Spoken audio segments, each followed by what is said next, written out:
L'équitation sous n'importe quelle forme fût-elle ne m'a jamais attiré plus que cela. C'est pourtant un sport pouvant faire vivre une vraie intensité dramatique à un spectateur. Un sport complet nécessitant discipline, communication et hygiène de vie. Des choses qui sont peut-être à l'origine qu'il s'agisse là d'une épreuve olympique depuis Stockholm 1912. Certes, en colonie de vacances, j'ai pratiqué un peu de poney, et pour moi c'était là un amusement, et je n'y voyais rien de plus.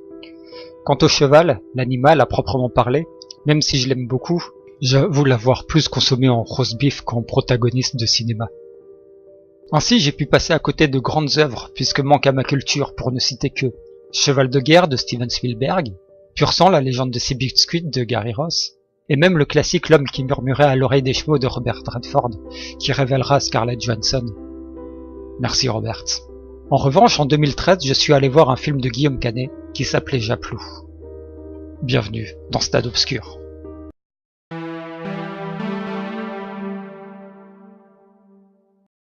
Japlou est un film de Christian Duguay, déjà à l'origine de Planète Hurlante, adapté de Philippe Cadic, qui paraît-il est très bien, mais que je n'ai pas vu. Et également de Bootcamp ou Suffer Island selon les versions, que lui j'ai vu, et plutôt aimé, et ça n'a rien à voir avec la présence dedans de Milena Markovna Kunis. Ou alors juste un peu.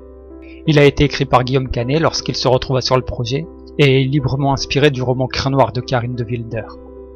Autour de Guillaume Canet qui tient le rôle principal, on y retrouve Marina Hans, Daniel Auteuil et Lou Delage que j'avais découvert quelques jours auparavant dans Des gens qui s'embrassent de Daniel Thompson. Et ça a peut-être joué sur mon envie d'aller voir ce film. Quant à qui interprète le rôle titre, ils sont plusieurs, mais le générique ne dit pas quels chevaux pour quel rôle. Aussi, voici la liste des chevaux crédités dans le film.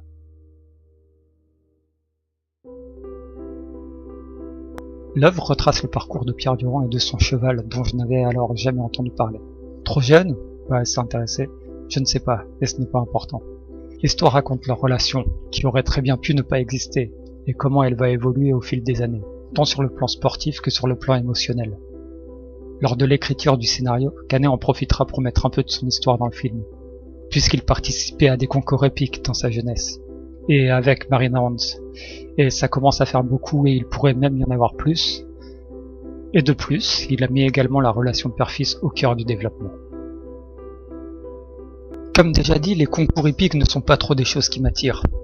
Il y a pourtant là-dedans une tension dramatique assez impressionnante, ce que le film a bien compris. Parfois un peu trop quand lors d'une épreuve, chaque saut est filmé au ralenti. Cependant, je confesse que revoyant le film, pour le cadre de cette analyse, je connaissais déjà les grandes lignes des résultats, et cela ne m'a pas empêché de m'inquiéter à tous les passages de barre. Il y a peu de choses à dire sur la façon dont sont rendues les compétitions. Un parcours étant assez rapide, il s'intègre parfaitement en entier dans la structure de l'œuvre. Et ici, nous sommes au plus près du couple formé par le cheval et son cavalier, ce qui tend à accentuer toute la dramaturgie liée à un tel sport. À travers la vie de Pierre Durand, et de Japlou évidemment, telles qu'elles nous est présentée, de nombreux thèmes intéressants sont abordés. La relation père-fils, comme je l'ai déjà dit, et la pression que cela peut engendrer lorsqu'il faut choisir entre un travail et une passion dans laquelle quelqu'un a investi énormément. J'ose pas arrêter, voilà.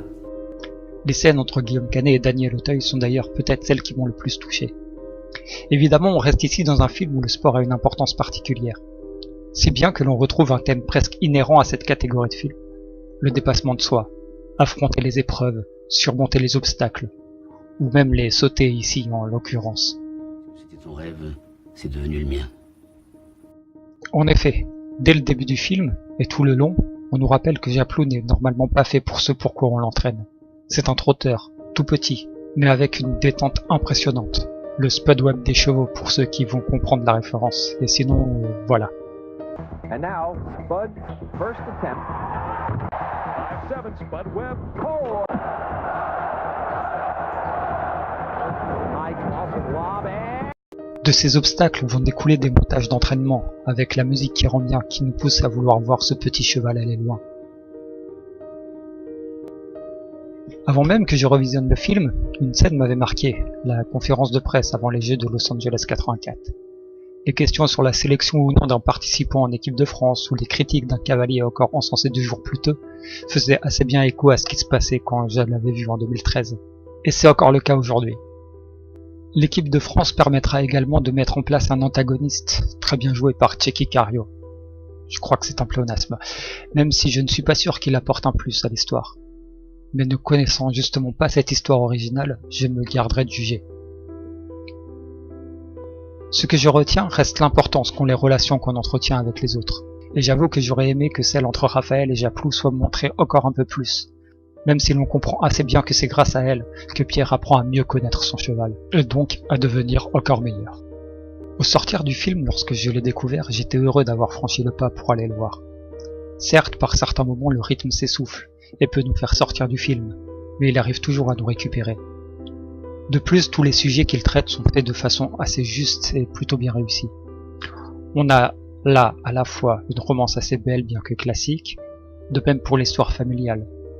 Quant au côté sportif qui lui doit sa place dans cette série d'analyses, le traitement est réussi et en fin de compte cela ressemble à Rocky à la française, si tant est que l'on doit faire des comparaisons.